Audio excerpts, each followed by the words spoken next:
తల్లిదండ్రులకు మీరు అరకు లోయ అంజలము అనే గ్రామములో పుట్టి ఉండవచ్చు, కానీ మీ తల్లిదండ్రులకు పుట్టిన దాని వలన, ఈ ప్రాంతములో ఉన్న ప్రజలారా, మీ తల్లిదండ్రులకు పుట్టిన దాని వలన ఈ ప్రాంతం మీకు ప్రపంచంగా మారింది. కానీ యేసు ప్రభును నమ్మి దేవునిలో పుట్టిన దాని వలన సృష్టి నీకు ప్రపంచంగా మారుతుంది. స్తోత్రం చెప్పండి. ఎందుకంటే యేసుని నమ్మిన దాని వలన మనము క్రైస్తవులు మాత్రమే కాదు, యేసును నమ్మిన దాని వలన సృష్టిని పరిపాలించే దేవుని బిడ్డలుగా మనం మారాం. స్తోత్రం చెప్పండి.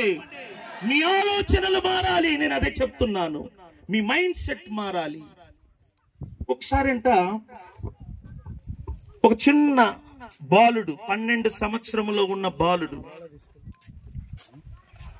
ఇటువంటి ప్రాంతంలో నివసిస్తున్న బాలుడు తన స్నేహితునితో కలిసి అడవికి వెళ్ళాడంట.